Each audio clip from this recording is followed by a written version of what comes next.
Okay, I'm going to say good afternoon to those in UK and Europe, and good evening to those joining us from Asia. I'm going to give it a few minutes because we have a decent number of people who've signed up for today's webinar, as those who will be watching it also on YouTube and Facebook as well. For those that have met me before, my name's Ben. I'm from Medical Doorway, and I'm going to introduce our colleagues from Swansea University. First, we've got Andrew. Andrew is the head of pharmacy. I actually met Andrew last month on a nice visit to the university, and I had some great weather actually. And those pictures tell you all you need to know about the facilities available at Swansea University and the great location you will be in. Andrew's going to be doing the presentation today, and then there's going to be plenty of time for questions, either for those who are joining us on Zoom or those that are looking on YouTube or Facebook. And Cecilia, I've known Cecilia, I've actually met all around the world actually in various events that we've been involved with in our former lives. But Cecilia is part of the international team at Swansea University. So if any international students are online today or have any questions, etc., Cecilia will be able to answer all those questions and will also be very, very instrumental in your transition from an application right through to enrolment at the university and beyond. So we'll give it a few minutes. As I said, we do have schools and colleges joining us today from across mainly Hong Kong, I've actually seen today in terms of the sign-up list. But if there's anything else, Andrew, that you want to add to that while we wait for more people just to jump on board? Well, I guess firstly, welcome. Really pleased to be here today as a representative from Swansea University in conjunction with Medical Doorway, here to talk to you about pharmacy. I suppose the only other thing I might add, Ben, is just perhaps a bit about sort of my background. So I'm head of pharmacy, but I'm also a pharmacist as well. So I've worked in a few different sectors in the UK, but I think sort of internationalization in education is a real passion of mine.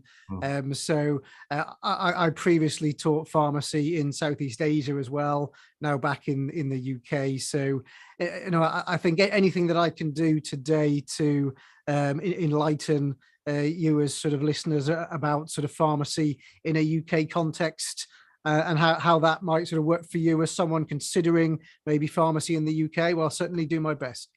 Okay, fantastic. Okay, right. I think, Andrew, you've got sorry, before I go to Andrew's presentation, is there anything you want to kind of tell us about, your role at the university? Yeah, firstly, thanks for having us. Really pleased to be here. So as Ben said, then my role here is to support all of our international students from the point when you apply to us to transition to be in Swansea. So anything that you need, any questions that you have, don't ever feel like it's a stupid question, just come to us and we'll be very happy to help. Okay, fantastic. Okay, I can see some more people are starting to kind of sign in now, so it's great. So what I'll do, the good news is this is being recorded. So if anyone wants to watch this after today's webinar, this will be fully on our YouTube channel, literally after it ends, because it's being live streamed. So the automatic recording will be there. For those of you that have questions, whether that be on Facebook, on YouTube, or here today with us on Zoom, just chat them into the Q&A feature. I will be reading all the questions out. Don't worry, I will keep you anonymous. I'm not going to disclose anyone's identity. So if you have a question, don't worry about asking questions. There's no such thing as a silly question, because if someone's got the question, I can guarantee other people will have the same question in their mind as well. Then what we'll do is we'll read the question out and get an answer to it. And then if you, again, like I said, if you need to review those questions or listen to the answers again, you can check the recording of this webinar immediately following today's session. So Andrew, we do have a few people actually now coming in on YouTube as well, as I can see there. So if you want to go ahead and start the presentation, then if anyone's got any questions, tap them into the Q&A feature and we'll deal with them after Andrew's finished with his PowerPoint. Thank you. Andrew, over to you. Okay, thank you very much, Ben. So this morning, so myself and Cecilia, we're intending to cover a few sort of different areas this morning, and we're going to do it as a little bit of a double header. I'm going to hand over to Cecilia shortly, and she'll talk to you about some aspects of sort of Swansea University more generally. It's Swansea where we are. Then it's going to come back to me. I'm going to talk a bit more about sort of the faculty in which pharmacy is based at Swansea. We'll think about pharmacy as a profession.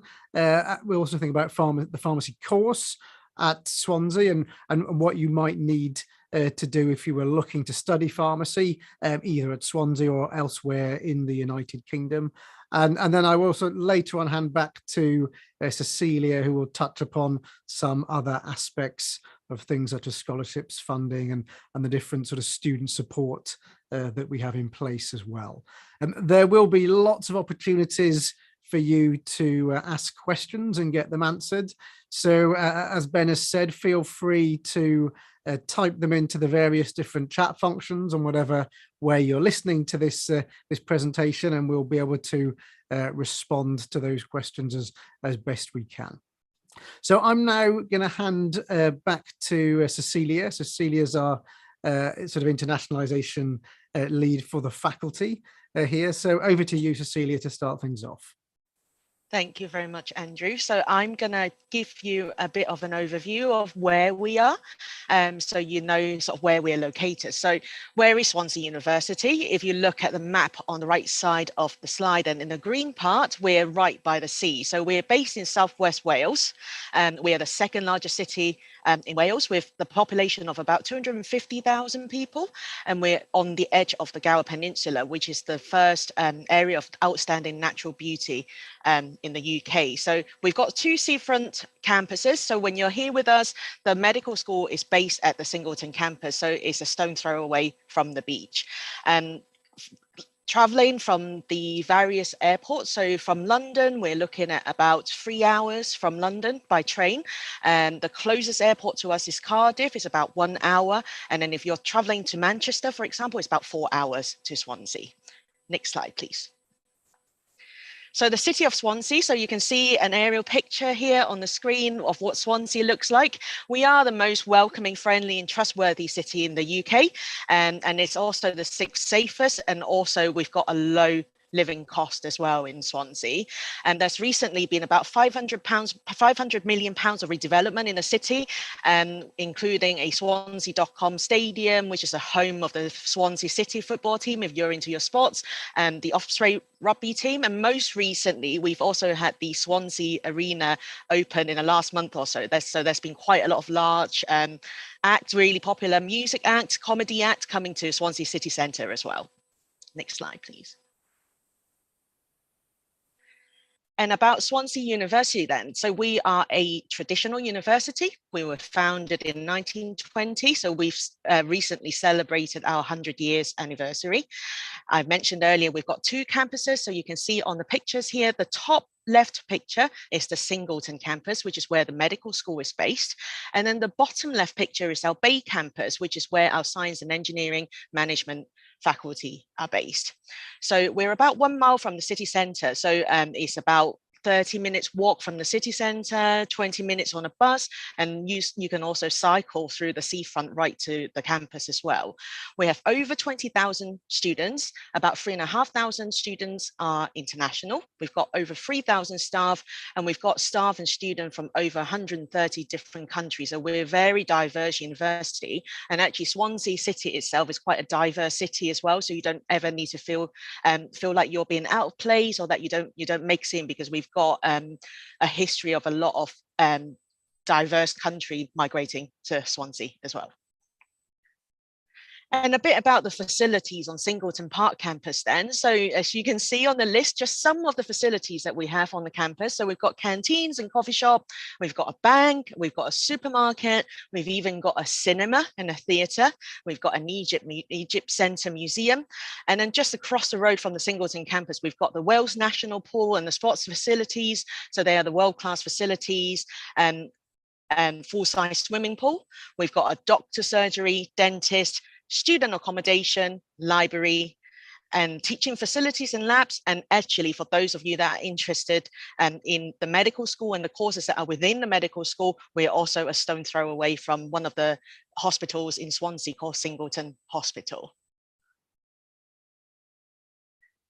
And back over to you, Andrew. Thank you. Thank you very much for that, Cecilia. So pharmacy at Swansea University is based within the Faculty of Medicine, Health and Life Science. And essentially our aim as a faculty is to improve health, well-being and wealth of society through our research education and innovation. So the faculty itself consists of 3 different schools. So there's a School of Health and Social Care that includes programs such as nursing, midwifery, paramedic science, and many more.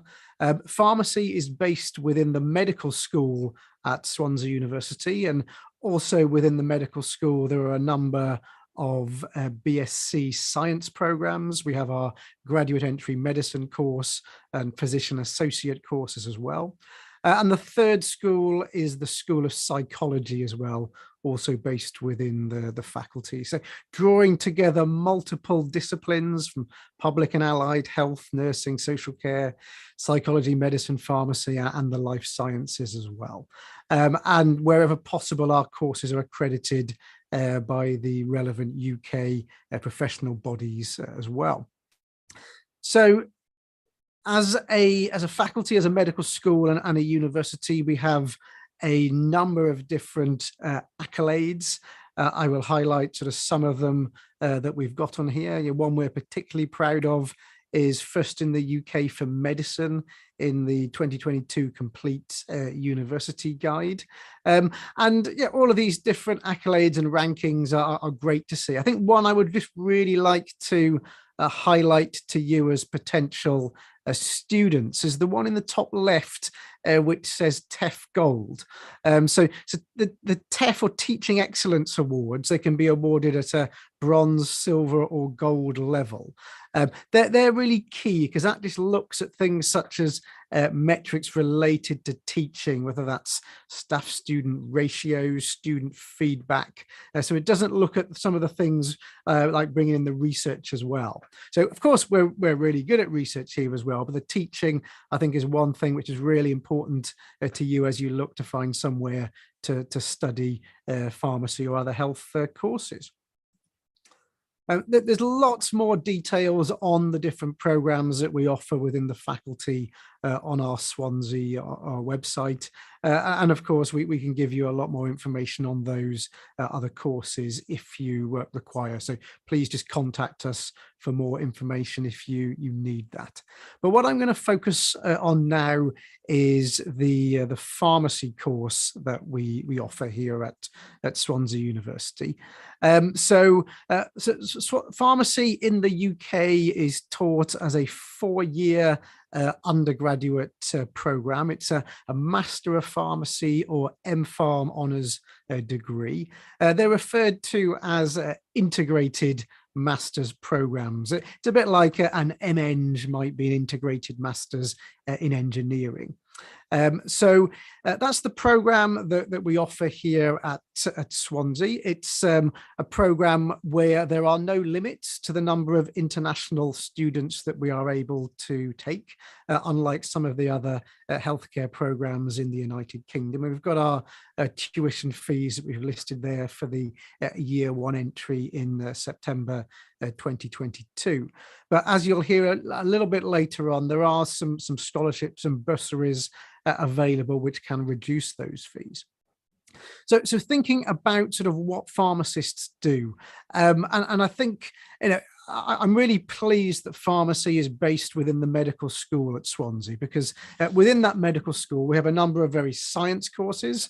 We also have a number of very clinical courses, such as our medical program. And pharmacy sits very nicely in the middle, because as a pharmacist, you are trained as a scientist, but also a clinician as well. So having an interest in patient care is something which is particularly important if you're wanting to study pharmacy. And you are the experts in medicines as a pharmacist. Somebody like a medical doctor would be the expert in diagnosis and dealing with patients, whereas and sort of diagnosing the disease, and the pharmacist is the expert in the medicine that might be used to treat that particular disease. Pharmacy in the UK is the 3rd largest registered healthcare profession. So only the medical profession and the largest, the nursing profession, have more registrants here. And I think if you are considering joining pharmacy, and in particular, you're looking at potentially coming to the UK to study pharmacy, you are coming at a really exciting time for the profession of pharmacy. Because where we are now in the UK is that people who are looking to join pharmacy courses now, by the time they register, they should be registering as independent prescribers, enabling them to prescribe medicines to patients for all sorts of different conditions. And that's because the way we educate and train pharmacists in the UK is changing considerably. Already, I think it's a very rewarding profession to go into in terms of the types of activities that you will be doing. And I will be talking about some of the opportunities that are open to pharmacy graduates in a short while. It's also a well-rewarded profession in terms of the salaries as well. So once you register as a pharmacist, you can expect starting salaries in the range of around about 30 to 40k, and that can soon increase quite considerably as well, depending on the role in which you go into. So what I'll talk about now is how you actually become a pharmacist and register in the United Kingdom. So the first thing that you need to do is undertake a 4-year MPharm degree. So when you register with that program, you're not a pharmacist at that point. So at the end of those 4 years, you then need to start a 1-year period of what's called foundation training. So that's a good point. That's where you stop paying fees to study and you actually start receiving a salary then at that point for your foundation training. And we've got a really exciting foundation training offering in Wales, and I'll explain a bit about that as we go through the presentation today. That foundation training period, you are supervised by an experienced registered pharmacist. They will help you sort of find your feet and prepare you for the next step of becoming a pharmacist. And that is to sit the registration exams, which take place at the end of that 1-year period of training. And then as long as you've passed those exams, and I think generally around about 90%, sometimes more, will pass at the first attempt. There's a second and a third attempt if you weren't successful the first time as well. So then once you've passed those exams, you then need to meet 1 or 2 other General Pharmaceutical Council or GPHC requirements. That includes things such as health and criminal records checks. And as long as you've satisfied all of those requirements, you can then register here as a pharmacist in the United Kingdom. And international students are able to register as pharmacists in the UK. There aren't any barriers to that as well.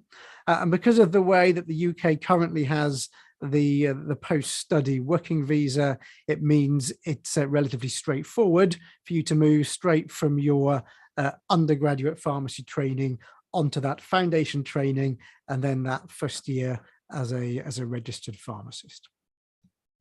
So in terms of the pharmacy degree that we offer here at Swansea University, so we teach it very much in an integrated fashion. So, we want to show you the relevance of the science and how that benefits patients. So we don't just want to teach you something like chemistry in isolation. It's really important that you can see how that will ultimately benefit patients at the end of the day. And in terms of the program that we deliver, we teach our integrated modules around these 7 subject themes that you can see on here. Now, some of these subject themes might be ones that you're familiar with. Others might be a little bit new to you. So just briefly going through these. So pharmaceutics, so that's very much the science of turning a drug. So that could be a pure chemical substance and turning that into a medicine, which a patient is actually able to take. Pharmaceutical chemistry will build on some of your pre-university courses, and there's a big focus on organic chemistry and also some of the analytical physical chemistry elements as well. In pharmacology and therapeutics, so we're actually thinking about the action of the drug on the body. So how does that drug actually work, exert its effect? Cellular and molecular bioscience, so thinking about sort of biochemistry and cellular processes. What does the drug actually do when it reaches the cell? What's it reacting with? It also sort of touches upon elements of microbiology, virology. How do we understand different types of microbes, viruses, and how can we then combat them? Human biology, so we're thinking about the physiology and anatomy of the healthy human body. We need to understand the healthy body so that we can treat it when things go wrong. And then as we move into clinical pharmacy, we're starting to think about specific drugs to be used. Which route do we use? At what dose? Are there sort of things that we need to consider with regards to interactions with other drugs? So that's sort of clinical pharmacy. And then pharmacy practice covers a whole host of different areas. That can be things such as sort of law and ethics, it can be communication skills, social pharmacy. It can sort of really start to look about sort of different sectors of pharmacy as well. And that also includes things related to the placements, which we do as well, which I'll touch on in a moment. We also have what we call a digital thread running right the way through all of these different themes, bringing together the digital elements which will equip you for your future as pharmacists, for the next 40 years or more potentially in the profession. So we want to think about the sort of the future of healthcare, and that's going to include things such as personalized medicine, how we use big data and artificial intelligence to develop new medicines. And we've already seen over the last sort of couple of years how remote consultations can play an important role in healthcare. So essentially, we're preparing you for that future and to ensure that you're ready to face whatever the profession throws at you over your careers. So I did mention placements, and placements are an important part of how we teach pharmacy here at Swansea. And actually, placements are likely to change considerably throughout the time that you're likely to be pharmacy students here in the United Kingdom. So at Swansea, our placements start right in semester one. So within the first sort of 4 or 5 weeks, you will have gone on your first placements. And typically across UK pharmacy programs, at the moment, there are around about 15 to 20 placement days across the pharmacy degree. But we believe that's likely to change with some sort of additional funding coming to pharmacy schools. And probably by the time that you actually start a pharmacy course, that number of placement days could potentially be increasing to the region of maybe sort of 50 to 60. So lots of potential changes which could happen if you sort of join pharmacy in the UK. So I think that will mean that you'll potentially be spending a lot longer on placements throughout the programme itself. In terms of the placements here at Swansea, so we have teacher practitioners to provide some of the supervision. So a teacher practitioner, that is somebody who spends sort of part of their time in practice, in patient-facing roles, providing healthcare. And the other part of their role, they spend actually on campus, teaching you as pharmacy students, or they spend that in practice leading our placements as well. So teacher practitioners are a really important part of the placement process.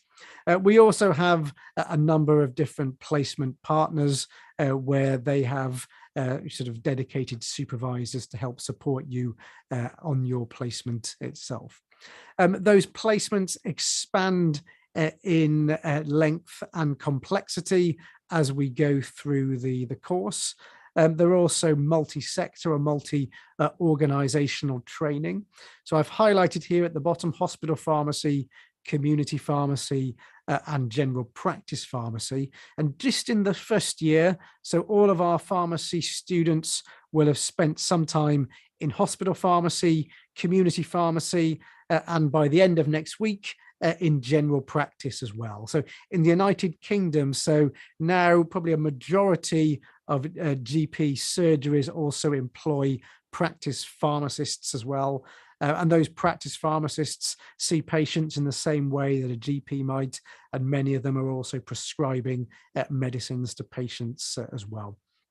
We also have what we call extended horizon placements, and that takes in sort of different healthcare sectors. So looking at interprofessional education, and also looking at pharmacists in sort of some of the different roles. That might be in industry, it could be in prison pharmacy, and so looking at other allied healthcare professions as well. And in terms of the way we've sort of developed our placements at Swansea University and that multi-sector training, that's very much to sort of prepare you for the foundation training year, which is in operation in Wales. So the first thing I would say is wherever you study pharmacy in the United Kingdom, you can then choose to, or at least apply to do your foundation training year in any part of the United Kingdom. So you're never limited by geography. So for example, if you were to study pharmacy at Swansea University, you could apply to do your training in Wales, but equally you could apply to do your training elsewhere in the UK, so in England, for example, as well. Similarly, if you've done your undergraduate training elsewhere in the UK, you can also apply to do your foundation training year in Wales. But we hope you'll be interested in studying at Swansea University. And if you do come to us, we really hope that you will have a really good experience and decide that you want to stay and do your foundation training in Wales as well. And one of the reasons I say that is because I know it's a really impressive foundation training year experience which has been put in place in Wales. And that's as a result of some significant extra funding that was put in to training in Wales. And that's almost doubled the number of training places available in Wales as well.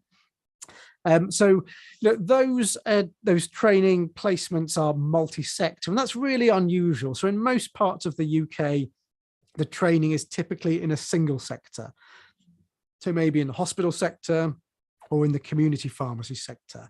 But in Wales, you will do training in the community sector, the hospital sector, and also in the primary care sector as well. So that could be spending some time within a GP practice. Also, the way those placements are arranged is that it's all done with you as being an NHS employee. So that's completely standardized in terms of the training and in terms of the salaries as well. So I've stated there the band 5 salary that you would do, and that's just, remember, your training year that you would have that salary. Once you've then registered as a pharmacist, that salary then jumps up considerably. So, and so once you have registered as a pharmacist, you then have lots of options which are open to you. So I've just highlighted some of the different career options in these different panels that you can potentially do as a pharmacist. We haven't got time for me to talk about all of them, but I will sort of highlight sort of a few sectors in particular. So a hospital pharmacy, I've got there right at the top. So probably around about 25 to 30% of pharmacists spend or work in the hospital pharmacy sector. That's interesting in that it allows you to develop perhaps into sort of specialized areas. And you're also clearly working very much as part of a large multidisciplinary team. the community pharmacy sector. So that's the name that we give to the sector that incorporates sort of pharmacies on the high street, and that might be in a large multiple, or it could be in a smaller independent community pharmacy. But wherever you are, I think the one thing which is really key is that sector has changed, I think, beyond recognition over the last 20 years or so, and is also the sector which is still changing, I think, at the fastest pace as well. So gone are the days of community pharmacists just being involved in a sort of supply role. It's much more a role related to managing conditions, healthcare advice, and now increasingly prescribing as well. So the Welsh sort of vision for pharmacy actually has the fact that by 2030, there will be a prescribing pharmacist in every community pharmacy in Wales. And that's the direction we are very much moving in already. And then notice I did sort of say around about 65% of pharmacists in hospital, in community pharmacy, around about sort of 30% in hospital. And the reason I can't be more precise, and that's because what lots of pharmacists do is that they have what's referred to as a portfolio career. So the profession is really well set up for you if you wanted to spend maybe 2 or 3 days a week working in a hospital, 2 or 3 days a week working in a GP practice or in a community pharmacy as well. Lots of pharmacists do that and sort of spend time, and that they find that something which they really enjoy doing. But countless other sort of roles within the NHS, whether that's as prescribing advisors, in medical information departments, as pharmacists, working in care homes as well. But then there's lots of other different areas you could work in. There's people like myself. I'm still a registered pharmacist, but I'm based entirely in higher education, sort of teaching you as potential new pharmacists. There's lots of pharmacists within the pharmaceutical industry, clearly in developing new medicines, in marketing, in sort of also in roles such as medical science liaisons, so working with other healthcare professions and educating them. Also in terms of things such as regulatory affairs as well. So if I take something like the MHRA in the United Kingdom, that's the equivalent of like the FDA in the United States, or the EMA in the EU. So probably not much more than a year ago, very few people had actually heard of the MHRA in the UK. Now very much everyone's heard of it, because the importance of that organisation in the sort of the regulation of new medicines such as COVID vaccines has become paramount. And the MHRA is actually one of the biggest employers of pharmacists in the whole United Kingdom. So there's roles there. And then there's some of the more sort of unusual roles in prisons, in the military, and you can then specialize in veterinary pharmacy, patent law, international relief in organizations such as Pharmaciens Sans Frontières as well. So essentially there's lots of different things you can do if you've got a pharmacy degree. And in terms of how would you actually get onto a pharmacy course? So, well, at Swansea University, these are the sorts of grades that we would be looking for. So if you were doing an international baccalaureate course, we're looking at sort of scores in the range of sort of 32 to 34, with a focus on science, particularly in chemistry. If you're doing sort of A levels or equivalent, we'd be looking for sort of ABB to BBB. What's key there is that you've got the chemistry at A level or equivalent, plus one other STEM subject. And at Swansea, those STEM subjects are things such as maths, physics, biology, and psychology as well, are the other STEM subjects that we have. We've also listed the English language requirements that we've got on here as well. So we're generally looking for IELTS at sort of 6.5 with no less than 6 in all components. But there's also an equivalent Swansea University test that we have as well. But there's lots more information about overseas equivalencies on our website. So please check that out, or sort of get in touch with us as well. And we can advise you in terms of the qualifications that you may have. So in terms of the assessment process, so if you apply to us with your A-levels or other pre-university courses, what we will do, we will look at your grades, we will look at sort of the statement that you've made on your UCAS application or our apply system. And then if we're happy with your application, we will invite you for what we call a multiple mini interview, or MMI. We will do that remotely, and we'll offer you a number of different dates that you could potentially join us for. And that multiple mini interview is where you basically spend about 5 minutes at a particular station. And we at the moment we use Zoom to run those, so that would be in a breakout room within Zoom, and we will ask you sort of questions or put you in a scenario where we will evaluate things such as your knowledge of the pharmacy profession. We'll think about problem solving skills. And we will also think about sort of ethics with a pharmacy context. And we will also look at your numeracy or calculation skills as well.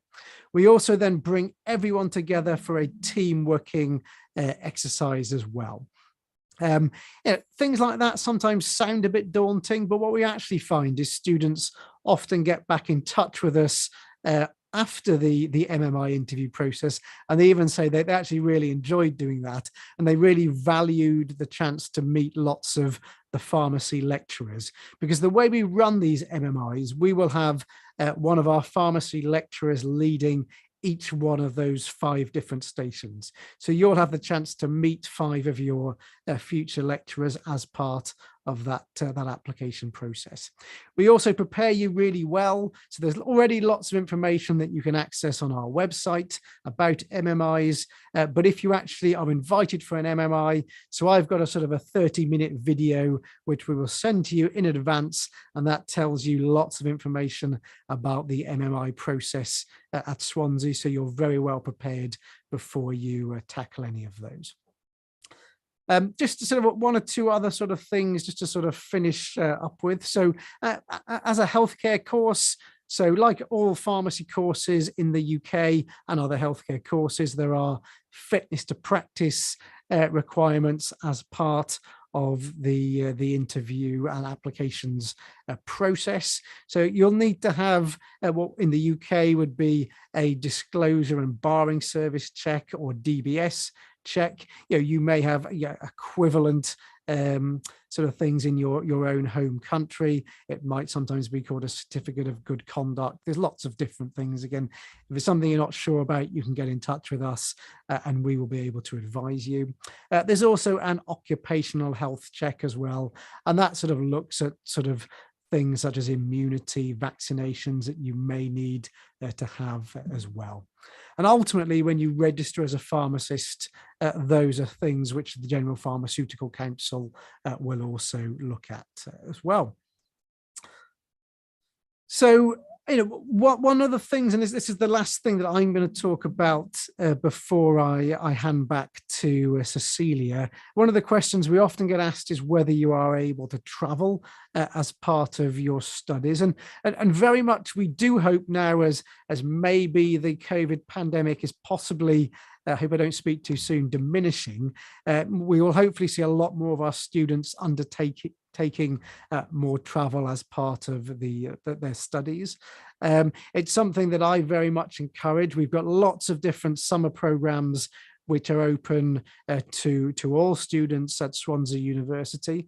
And I also hope that we will be able to offer some research projects potentially overseas as well as part of our 3rd year research module that we have as well. So there will potentially be those opportunities there. Just to reiterate, it really is something which I think is particularly important. I myself spent 13 years teaching pharmacy in Southeast Asia. It's an experience which I saw as really, really important. And what I think is really, really great is that having that opportunity to have some mobility as part of your studies. But even if you don't ever get the chance to go, or decide you don't want to go overseas, we very much bring internationalization into sort of the pharmacy course here at Swansea University. So our curriculum will very much cover things such as whether that's sort of tropical medicine, conditions which are particularly relevant in different parts of the world. In terms of our academic staff, we have academics from France, from Italy. We have academics who've taught in Canada, Australia, Malaysia. So we're very much a sort of a multicultural team here at Swansea University. And that's sort of something which I see as a really, really positive element of the course at Swansea. I'll be able to take and answer many more questions at the end of the session, but I'm now going to hand back to Cecilia to talk a bit more about some other elements, starting off with scholarships and funding. Thank you very much, Andrew. So for the pharmacy program, if you're applying for year one and if you're eligible to start from year one, we do offer you an automatic international pharmacy bursary at £2,000, and that would apply to all 4 years of your courses. So this will be for students that are enrolling either this year, 22-23, or next year in September 23-24. Another scholarship that you could apply for, and this one will be, you need to apply and there will be an application system, is the Undergraduate International Excellence Scholarship. So this is up to £6,000. Apologies, there's a slight typo there. So it's £4,000 in the first year and £2,000 in the second year, subject to achieving 70% overall. So there's an application process. Normally, the deadline to apply is around mid-August. So check our website for the most up-to-date information about scholarships and funding, or get in touch with us and we'll be happy to help. Next slide, please. And within Swansea University, we've got an English language training services.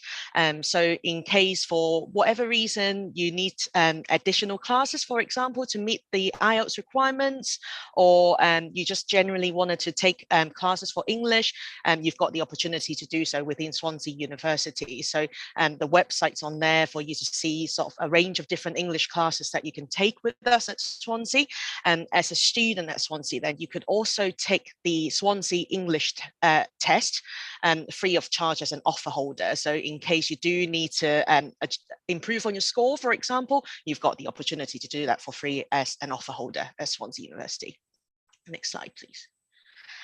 And a range of student support for you. So not only about academic support, but also about your well-being and also mentoring, money advice, things like that. So we've got academic mentors, we've got disability support, so a range of well-being services.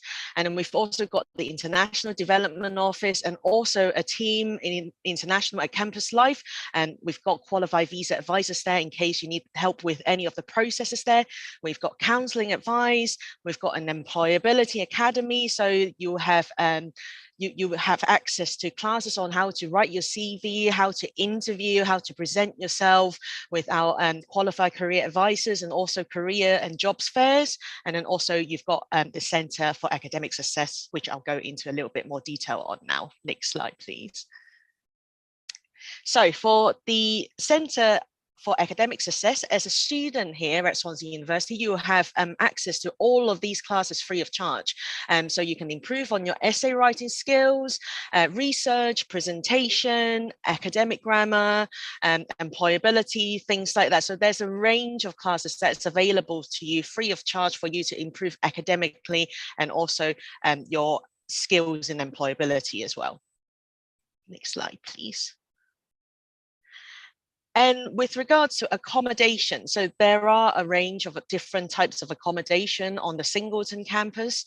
And if you refer to the website on the bottom of the page, you'll be able to visit our page and look at virtual tours of the different types of accommodation that's available to you. And they kind of range between £91 to £190 per week, depending on your preference. The most important thing here is that if you're applying for university accommodation, make sure that you apply before the end of June to have guaranteed accommodation. Next slide, please. And finally, it's not just about the studying. There's also need to you also need to relax and enjoy yourself. So within Swansea University at the Student Union, there's over 100 different societies ranging from sports, culture, languages, regions, nationalities, things like that. One of my favorite is the Quidditch Society. So for those of you that are into Harry Potter, we've got that on offer.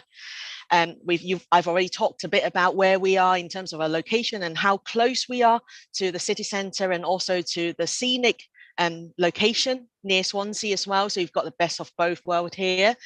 And then finally, apart from overseas opportunities, we've also got a discovery student volunteering services where you can look for volunteering opportunities to gain new skills and also give back what you've learned and also gain new experience as well. So there's a range of different things that you can experience outside of your studies as extracurricular activities during the time that you're a student with us here. Next. And that's it from us. Thank you very much for taking the time to listen to us today. There's an email address on the page here. So following today, if you've got any further questions, please feel free to get in touch with us and we'll be very happy to help. Fantastic. Thank you, Cecilia. Thank you, Andrew, for that great presentation. Again, if anyone does any questions, you can contact the team at Swansea or Medical Doorway directly. We'll be able to actually get back to any of your queries. If we don't know the answer here, we will delegate that to our colleagues at the university who will be the people in the know. Now, we do have about 15 minutes left on the scheduled time. We can go over if we need to. What I'm going to ask now is, I notice I'm looking at the list here. I know we've got quite a number of college counsellors from across the world joining us as well. So what I'm going to ask, if anyone's got any questions, please do type them in now to the Q&A feature. I've got a few things I've written down that I do want to actually ask myself as well. And that's more for everyone's benefit. So please do fire your questions away into the Q&A feature on the Zoom link, or if you are watching on YouTube, there are a few people there on Facebook, please just type it in there. We can get back to you. Andrew, my question, now, MMI interviews are something which are now ubiquitous across many health professions. Can you give me a kind of an example of perhaps one of the problem-solving questions or ethical questions that a pharmacy student might be asked, as opposed to a student who, say, applied for medicine or, say, physiotherapy? Okay, so yeah, I can give you one example, definitely. So I think the key thing about the ethics question as well is that there are pharmacy professional standards. Those are published sort of online by the General Pharmaceutical Council. So that's something that any applicant can have a look at, and we will actually send you a copy in advance of the interview. So you've got that sort of guide to think about even before you tackle the question. What one example might be that you're in a community pharmacy, you're working there as perhaps a student on perhaps a Saturday, and you're having to deal with a patient who's perhaps disrupting the environment, and we ask you as a student to consider lots of different options and how you deal with that, but of course you still need to retain the patient's best interests as well. So it's sort of trying to balance things like that up. So that's just sort of one example. But so certainly in the video that I would send out prior to you actually attending an MMI, I'll go into a lot more detail about all of the different stations there and give you loads more things to think about. Perfect. That's great. And obviously what I advise students with MMIs is, because you're often with a different person assessing you on different stations, we tell students try not to repeat yourself in interviews, but in MMIs, that's not necessarily a disadvantage, because one argument or one train of thought might actually be applicable to more than one of those scenarios. So I always advise students, don't worry about repeating yourself if you're in a different station, if you believe that the information that you're going to transmit to the receiver is actually relevant, because obviously you're being assessed individually across that. No, absolutely. I think that's really good advice. Yeah. Cecilia, one thing, obviously, because we've got a number of counsellors on board as well, and one of the questions that they get asked often, and this is even now more relevant for students perhaps who previously were in the European Union, who now need visas to actually study in the UK. Can you talk us through the visa process for when the student has their unconditional offer and the things that the student has to bear in mind to make sure that their transition from conditional offer, unconditional offer to actually physically being in Swansea? Can you just talk us through that process briefly, just so people are aware about what it is? For many students, especially those on European Union passports, they may not have actually thought about this before. And it's really, I think now the second year we're going to be doing this. Yeah, so the key is to get the CAS statement, which is the confirmation of acceptance of studies. So in order to request for that, you need to have provided evidence to us that you've met all of your academic conditions. You will need you to have reference, your personal statement, and also you need to have paid a deposit of £2,000 to the university. That it will be a part of your tuition fee, so that will get deducted from your full tuition fees. We will also need you to complete a previous study questionnaire that would allow our colleagues in the CAS team then to have all the relevant information in order to apply for your CAS statement. Once you've got that, so a CAS statement can only be issued 3 months prior to the start date of your program. So once that's been issued, then that will be the documentation, the evidence that you'll use as to evidence your offer at Swansea University. We've got a range of guidance on our International at Campus Life website on what documentation you need to prepare in order to apply for your student visa. I think the most important thing is once you get your results, get that to us as soon as possible, because sometimes well, most of the time they're not going to be released until at least July. So you're then entering into peak season. So the earlier you make all the arrangements, where possible, the better. Get in touch with us as early as possible if you think that your circumstances has changed, because if there's any information that needs to be updated on your CAS statement, for example, we need to do that before you submit your visa application. And I think, yeah, be prepared, have everything ready, and make sure that you get in touch with us. So you go through the resource that you need to go through the resource to know what documentation you need to provide as part of the visa application. Perfect. Yeah. Again, bear in mind that for I think this is mainly for European citizens. Some countries do need to provide a financial statement.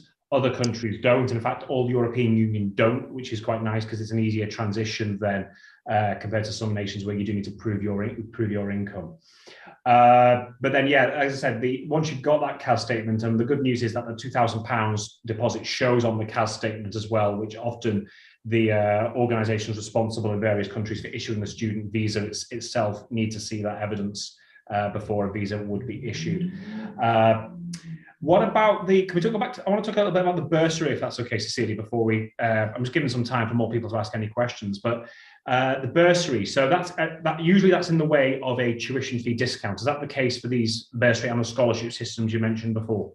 Yes, that's correct. So the International Pharmacy Scholarship, so normally a scholarship would only really apply for the first year of the tuition fees, but with the pharmacy scholarship, then that does apply to all 4 years of the study. So it's a tuition fees deduction for students that are starting from year 1. So for example, if students are starting from the foundation year, then that scholarship wouldn't be available in the foundation year, but then it would apply from year 1, for example. But yes, definitely a scholarship deduction. Perfect. Lovely. That's great. Okay. Right. Well, if there are any other questions aside from what we've already asked, please do type them in. We just we have about 5 minutes really before I've got to let my learned colleague go back to their day jobs, and we all need to get some lunch actually, because we've skipped lunch, guys, to offer this webinar to people. As I said, the recording will be there for all the people that were able to join us today, and those who signed up but couldn't join us today. You'll be able to look at that afterwards. The one thing is, I had the chance of visiting the university recently, and there are a lot of opportunities, I would say, studying in a location like Swansea compared to a capital city like London or Cardiff. And again, that fantastic coastline, which I was able to see in my time there, is something that's on your doorstep. But also the city itself is so well connected. In fact, you can actually take direct bus routes from Heathrow Airport directly into Swansea, so you don't have to transit through another city in the UK, etc. Job opportunities. I know we talked about employability, and that's a great thing actually with the post-study work visa. I think Wales is a particularly good place, I think, for pharmacists to start their career afterwards. There's lots of opportunities in the cities, but also in rural Wales as well. Andrew, where would you see kind of the opportunities in terms of what students have in Wales, say compared to working as a pharmacist in London or Manchester or Birmingham? What other opportunities are there? Sure. Well, I will answer that question in a moment, but perhaps I'll just sort of start off by saying that wherever you are in the UK, there are opportunities for pharmacists. Now, normally, I think when a profession says that they have lots of opportunities, it means because there aren't enough people wanting to go into that profession. Now, pharmacy, it's quite different. There's still, in fact, the number of people applying to do pharmacy at the moment is probably the highest it's ever been.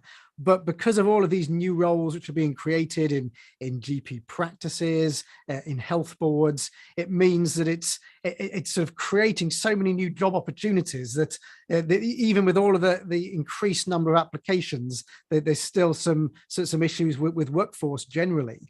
And in some parts of the country, it's bigger than others. And I think Wales is very much a good point. So particularly in areas which I find staggering, the beautiful sort of West Wales area, where you've got some of the finest beaches in Europe, in fact, that it's a real struggle because some of them they're a little bit remote, but in terms of the opportunities there, and there's some brand new hospitals out there, there's community pharmacies. So from a professional perspective, I think there's some really good opportunities there as well, but also from a personal and sort of work-life balance perspective, to be able to sort of leave your sort of role, your job, and then return to living in a place like that, I think is a fantastic opportunity.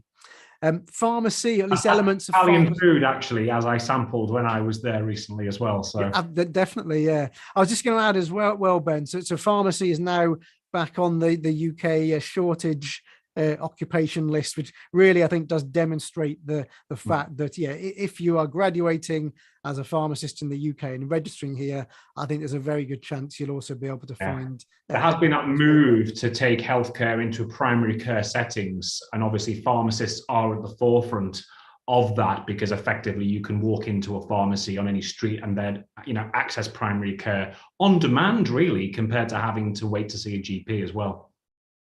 Yeah. But you were going to say, Andrew, yeah? No, exactly. It's very much those new roles, and I think that those are really exciting new roles. You're liaising with patients. You're using those new prescribing skills, which are completely new for newly qualified pharmacists. So very much the profession is open to you, I think, when you've got that degree. Fantastic. Wonderful. Well, we are now rapidly approaching 1 o'clock. I want to say thank you for those that signed in. I know a couple of people just put a message on that they had to leave just because of other commitments, but great. Thank you so much for signing in, guys. I'm also going to say thank you to the people on YouTube. There's a few people there now just coming to the end of the presentation.